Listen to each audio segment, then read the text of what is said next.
안녕하십니까. 조세전문 변호사 고성주입니다. 부동산 세금 어떻게 완화할 것인가 라는 내용으로 말씀드려보고자 합니다.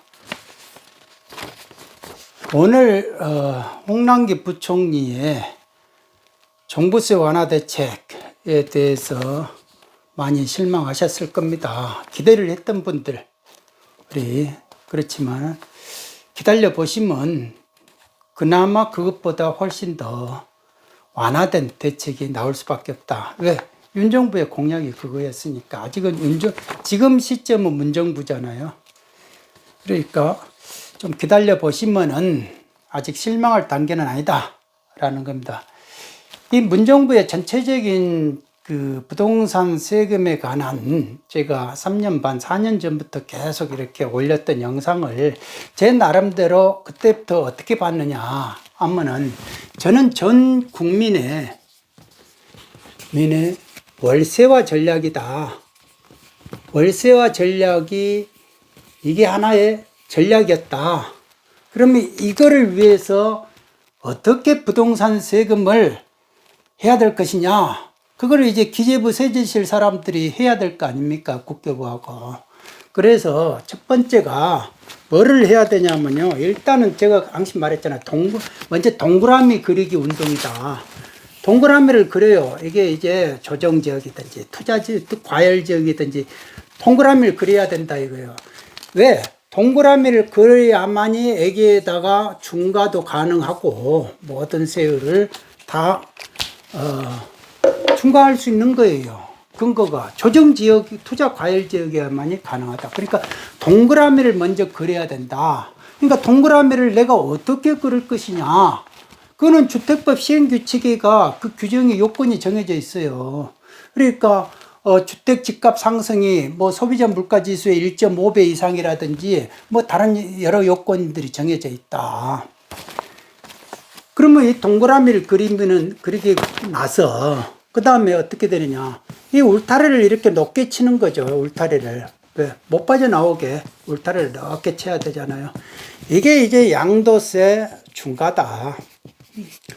그렇게 해놓고 이쪽에 이렇게 사람들이 뭐 이렇게 가령 이제 제가 몽고 말 이렇게 하는 거를 제가 예를 들었잖아요. 근데 말을 이쪽으로 이렇게 해가지고 울타리를 이렇게 높게 치더라고요. 그러고 나서 갈고리로 가가지고 이렇게 딱 목에다 걸고 잡아 나오는 거예요, 이게. 그러니까 이게 갈고리 거는 게 종부세, 종부세 과세다 이거예요. 종부세 폭탄이든지 종부세 과세로 이렇게 하고. 그리고 또 여기에서 이 말을 가지고 나올 때 아주 성질이 그냥 막 그 성격이 포악한 말은 이 갈고리로 못 해요. 그러니까 말 잘 듣는 순진한 말부터 말 잘 듣는 이런 순한 말부터 이제 갈고리를 걸어가지고 나오더라 이거죠. 그러면 이것 때문에 너무 힘들었다. 지난 5년 동안. 그래서 지금 정권이 바꿔지는 계기가 여당에서 야당으로 이렇게 정권이 넘어가게 된 계기가 결국은 핵심은 여든 야든 간에 공통적으로 말하는 거는 부동산 세금이었다 이거예요. 부동산. 그래서 여당에 관련된 사람하고 며칠 전에 이야기를 하면서 아니 노무현 정부 때 그렇게 혼나가지고 정권이 넘어갔는데도 왜 또 그 사람들이 와가지고 학습 효과가 있었으면은 그거에 대해서 좀 생각을 해봐야지 왜 그렇게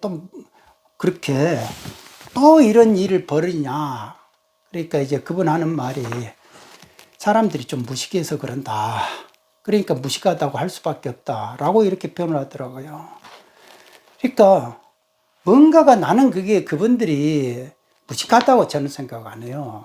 저는 항상 말을 했지만은 그분들만큼 똑똑한 사람들이 없다. 아주 많이 한다 이거예요. 그런데 그분들이 뭔가를 집착을 하는 거는요, 사심이 있는 거예요.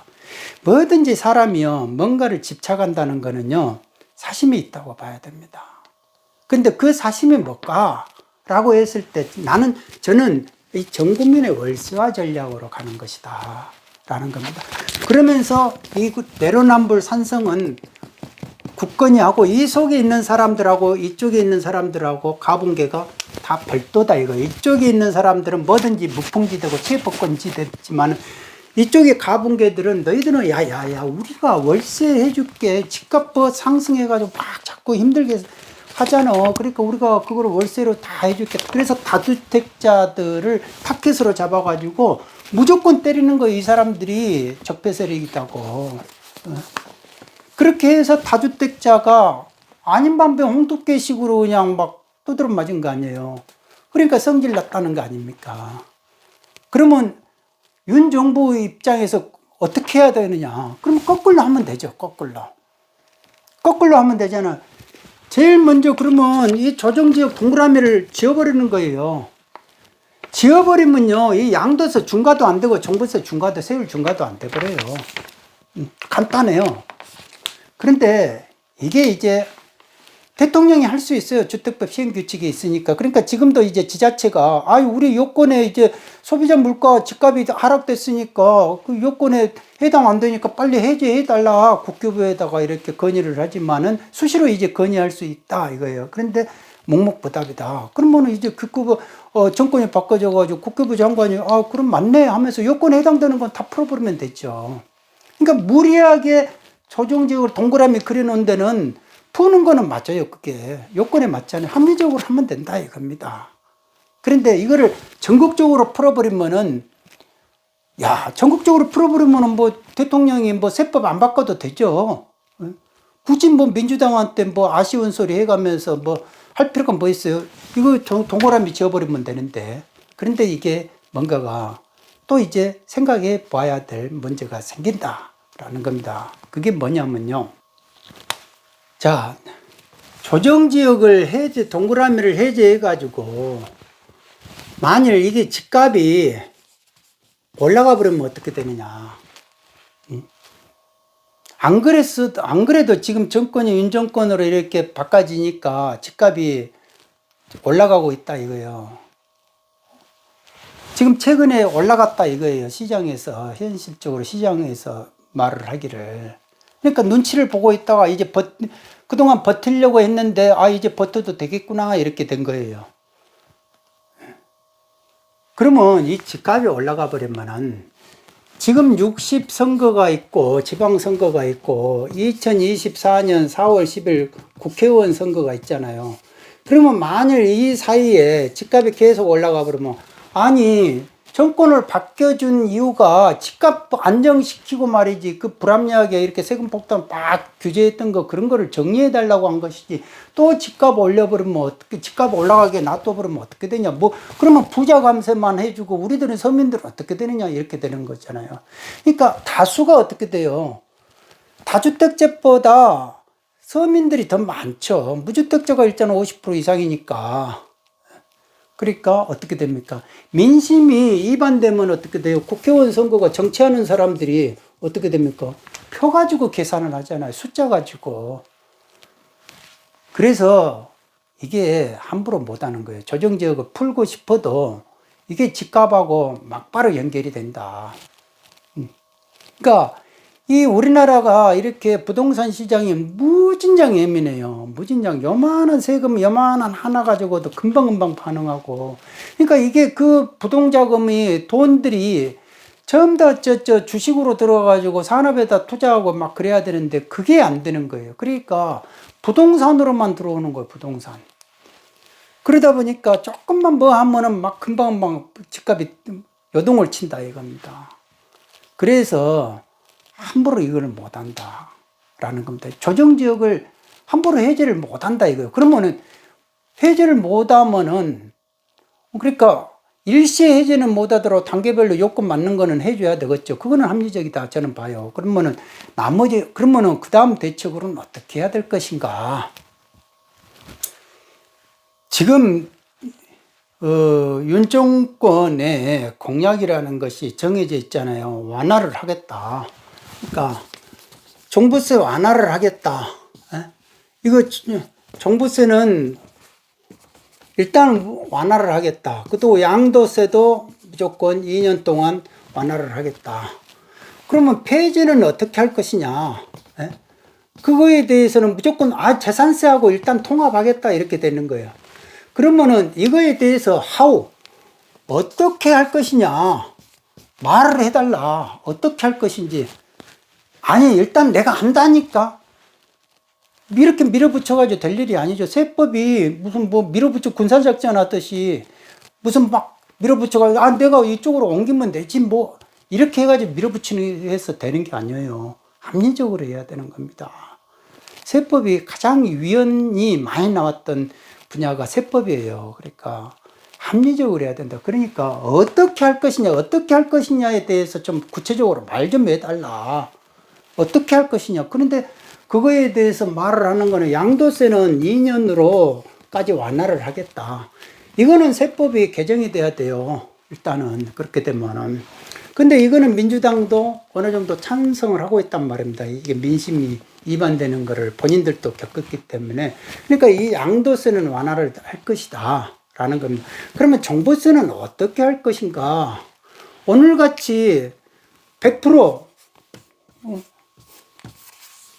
오늘같이 부총리가 공정가액 비율은 100%를 하고 2021년 공시가격으로 1세대 1주택자만 에 한해서 이렇게 동결해 주겠다. 재산세도. 이게 이제 문정부의 마지막 완화 대책이다. 이거 혜택을 주겠다는 하는 것이 이거다 라는 겁니다. 근데 윤 정권의 공약은 이게 100%가 아니다 이거예요. 공정가액 비율을 60에서 100%까지 대통령이 조정을 할 수 있어요. 대통령령에 보면은. 그러니까 이 공정가액 비율을 조정을 하면 돼요. 대통령령으로. 그러니까 이거는 법을 안 고쳐도 돼요. 그러니까 이걸로 하면은 혜택이 효과가 크게 나온다 이겁니다. 크게 나와요. 그리고 공시가격은 2020년으로 되돌려 놓겠다 이거예요. 그러면은 우리가 이제 2020년이 뭐 이렇게 하면 5.6% 올랐대요. 그리고 2021년에 19%로 오른 거예요. 그리고 2022년에 오늘 이렇게 해가지고 17%대로 올렸다 이거예요. 이렇게.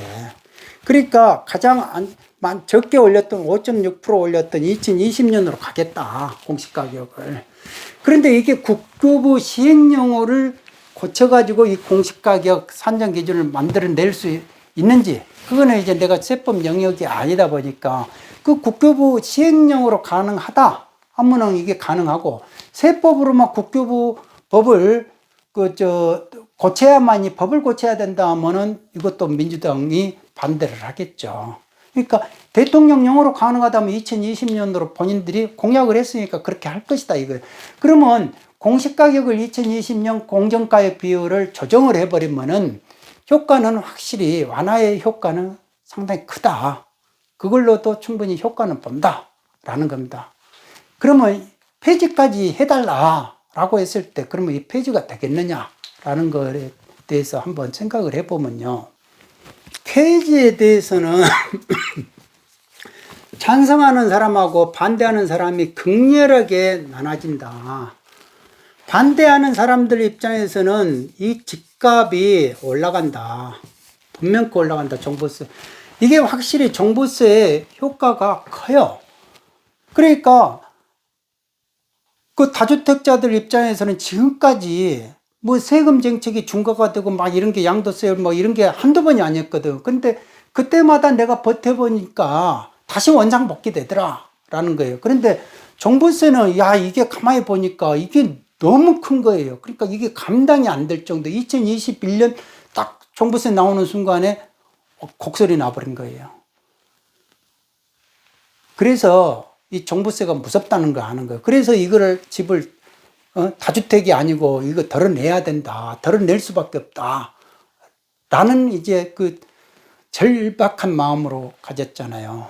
그러니까 이게 집값 안정에는 도움이 되는 거예요. 그러니까 종부세가 존재하고 거래세를, 그러니까 종부세를 유지하고 양도세를, 거래세를 완화하는 거는 전체적으로 보면 집값 안정에 이거는 확실히 효과가 있는 대책이 맞다. 방향이 이렇게 가야 된다 라고 이렇게 하죠.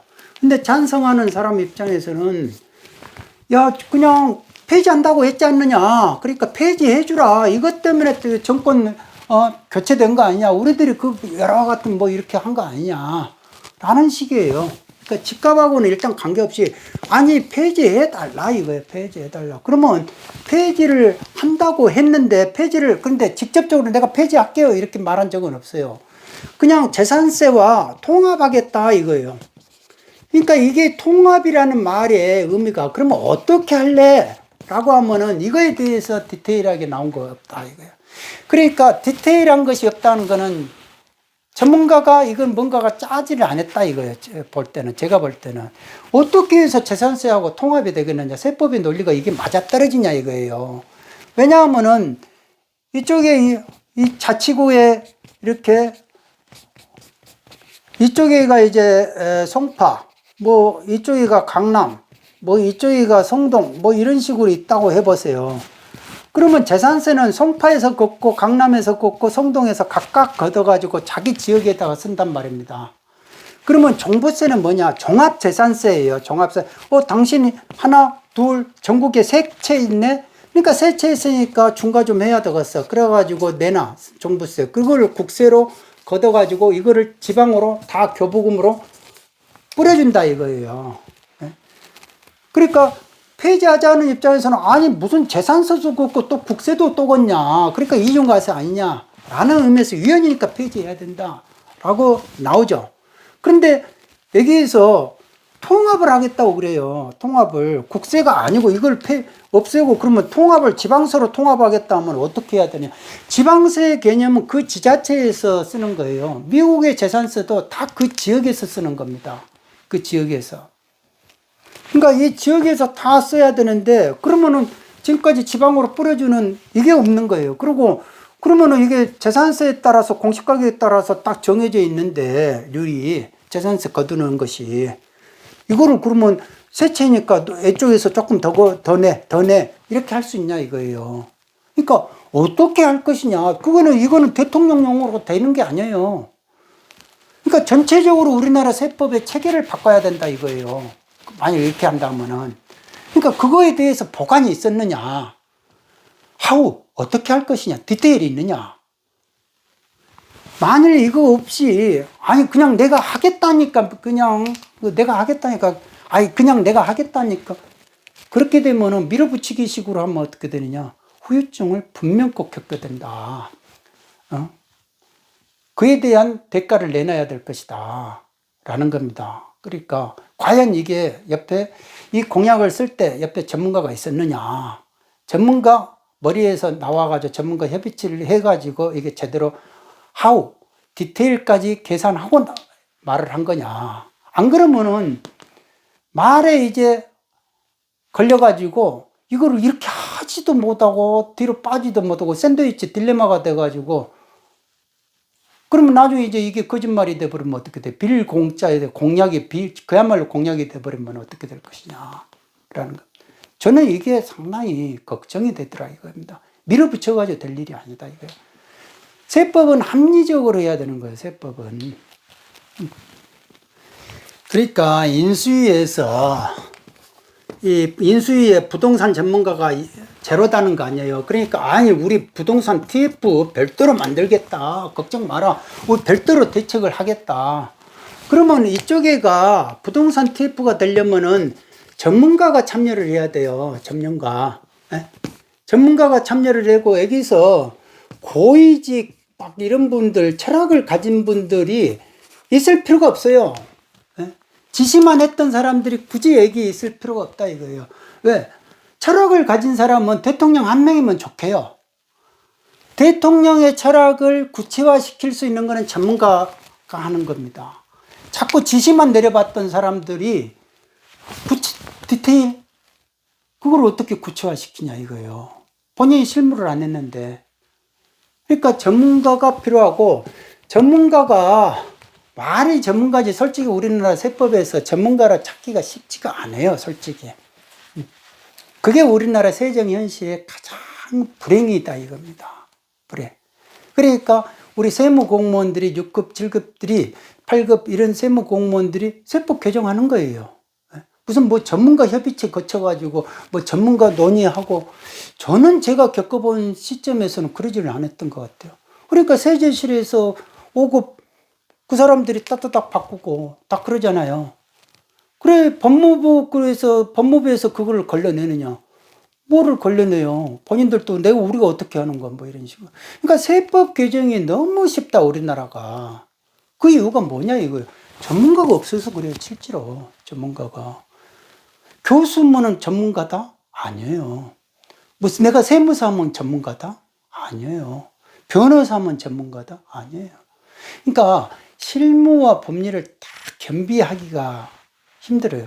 그러니까 우리나라 조세행정에서 실무와 법리를 겸비할 수 있는 인재들을 몇 명이나 키웠냐 이거예요.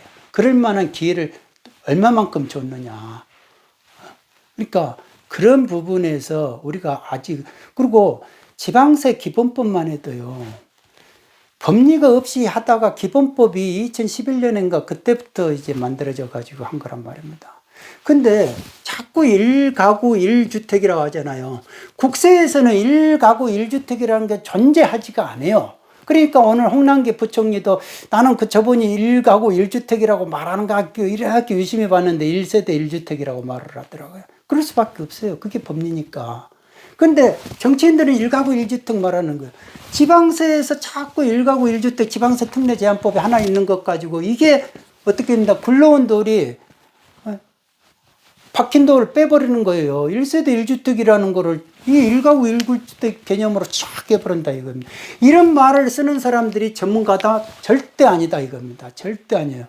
왜? 법리가 이런 게 없다니까. 이 용어 자체가 어마어마하게 중요한 거예요. 우리가 쓰는 단어 이런 것들 엄청 중요한데, 이 세법에서는 이 용어 하나 때문에 수많은 사건이 존재하고 대법원 판례가 존재해가지고 그 개념 하나가 만들어진 거예요. 세대 개념이. 그러니까 이런 거를 함부로 이렇게 구별하지 못하고 하는 사람을 전문가 집단으로 집어넣어버리면은 이건 안 된다 이겁니다. 그러니까 제가 항상 말하는 1가구 1주택이라고 표현하는 사람들은 이 TF에 들어오면 안 된다 이겁니다. 첫째로 들어오면 안 된다. 그 사람들은 세법전을 보지를 안 했던 사람들이에요. 세법의 법리에 대해서 고민해보지 않았던 사람들이다. 자기가 국세청 30년을 있어도 세법전을 보지 않고 일을 했다 이거예요. 그리고 이 실무자가 필요합니다. 실무자. 이 관리라고 하잖아요. 관리 할 때. 관은 5급부터예요. 5급. 5급부터 1급까지를 관을 말을 해요. 리는 이제 6급까지고 9급부터 이렇게. 근데 우리 조세행정은요, 실제로 이 6급 이하의 실무진에서 거의 다 이루어진다라는 겁니다. 관은요, 이 5급부터가 되면요, 지시만 해요, 지시. 실무를 직접 안 합니다. 그러니까 처음부터 5급으로 시작한 사람은 실무 이 부분에서는 몰라요. 모른다고 봐야 돼요. 그리고 본인들도 스스로 모른다고 하죠. 그리고 우리 국세청은 다 실무가 돌리는 조직이다라고 말을 하죠. 그러니까 인수위라든지 TF에 최소 단위가 5급이에요. 파견 나가는 공무원이. 근데 아니다 이겁니다. 실무자도 6급, 7급 이런 분들은 실력 있는 사람 많아요. 그러니까 이런 사람들을 엄선해서 같이 해야 된다. 그래야 아이디어가 이쪽에서 나온다 이겁니다. 아이디어. 이 관에서 자꾸 아이디어 달라고 그래요. 아이디어 달라고. 저도 법무과장 시절에 본청에 법무과장이 자꾸 아이디어를 내놓으라고 그래요. 부실과세 그 원인과 대책에 대해서 아이디어 내놓.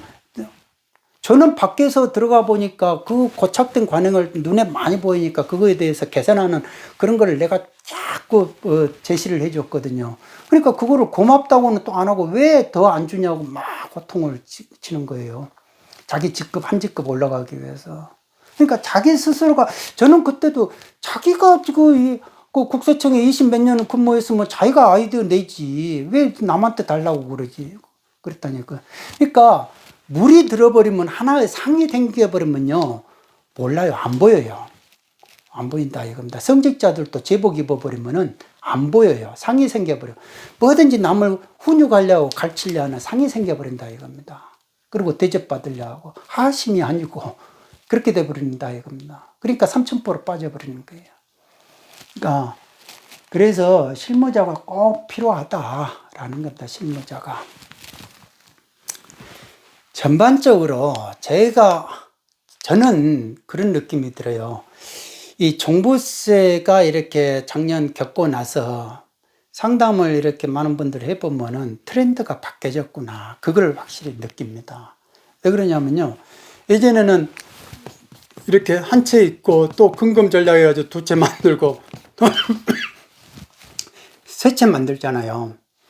그러니까 이거를 해가지고 딱 아끼고 해가지고 이 사망 시점까지 끌고 가요. 쓰지를 못하고. 예? 그러니까 사망 시점까지 가고 이제 자식한테 주고 그러는 거죠. 맨날 내 자식 자식이 밟히고 막 그러잖아요. 그런데 국세청이 이때 딱 나타나가지고 이게 전부 다 자식한테 가는 줄 알았죠. 그런데 국세청이 딱 나타나가지고 너무 고마운 거예요. 국세청 입장에서는. 이 죽을 때까지 이렇게 재산을 끌고 와줘가지고. 그래가지고 우리가 상속세 길목에서 이렇게 상속세를 50% 이상을 일단 최소 가지고 갈 수 있게끔 해줘가지고 너무 고마운 거예요. 그러니까 상속 공제를 해주는 겁니다. 공제를 왜 해주겠어요? 고마워서 해줘요. 고마워서. 죽을 때까지 이렇게 재산을 끌고 와줘, 유지해가지고 가져와가지고 너무 고마운 거예요. 국가 입장에서는.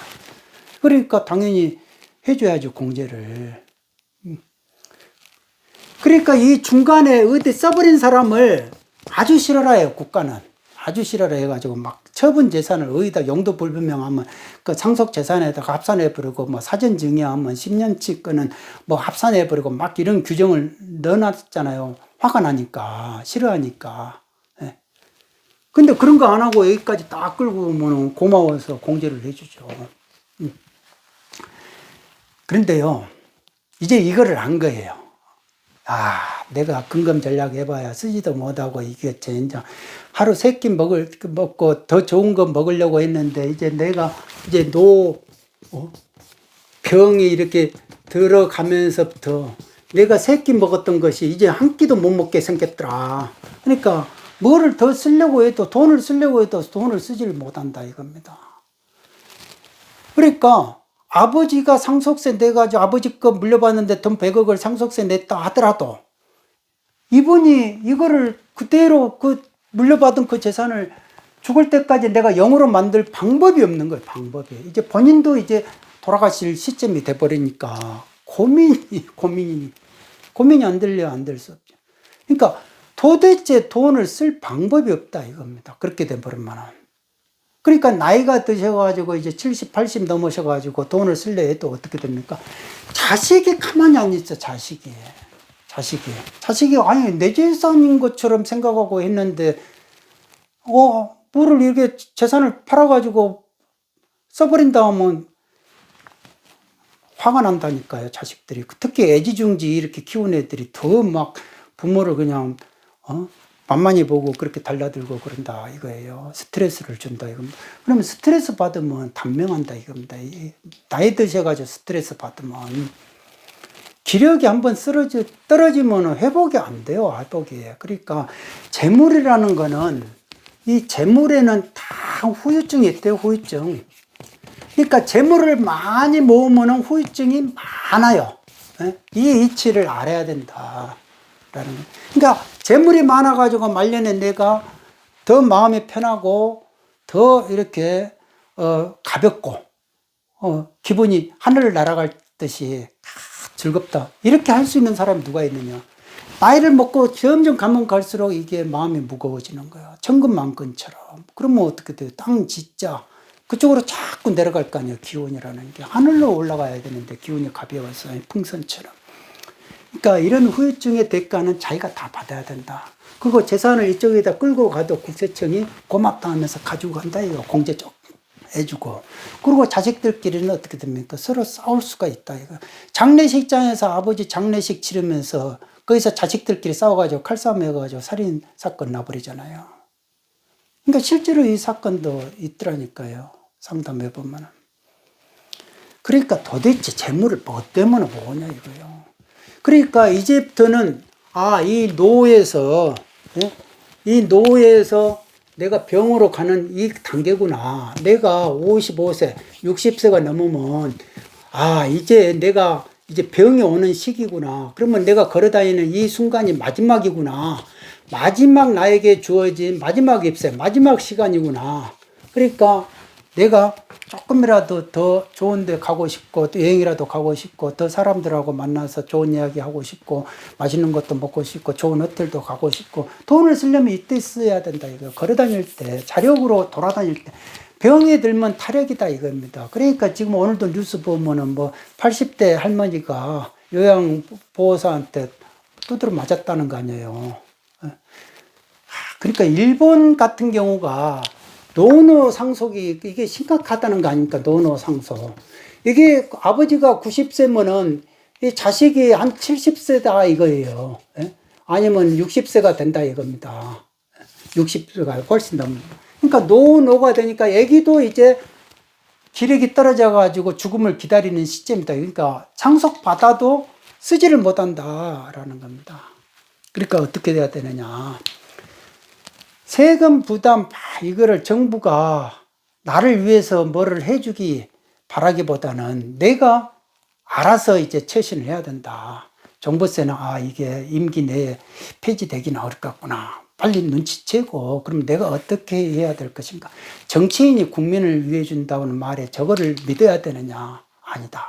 어차피 쟤네들은 그냥 맨날 하는 말이다. 그러면 내가 어떻게 해야 될 것이냐. 그러니까 정권이 바뀌고 안 바뀌고 부동산 세금이 완화되고 뭐를 떠나가지고 내가 이거를 죽을 때까지 끌고 갈 것이냐 아니면 살아생전에 내가 이거 양도세 완화하면은 이거 팔고 하나 정도는 증여해주고 이거 하나 똘똘한 한 채 가지고 있다가 최종 1주택 개념에서 비과세 요건 되는 시점에 팔아버리고 적은 평수로 들어간다 이거예요. 적은 평수 들어가고 나머지 그 비과세 받은 돈을 가지고 남편 절반, 나 절반, 아내 절반 해가지고 서로가 이제 당신은 당신대로 쓰고 나는 나대로 쓰고 그러면서 우리가 영을 만들고 죽을 때까지 이제 원 없이 그렇게 살다가 갑시다.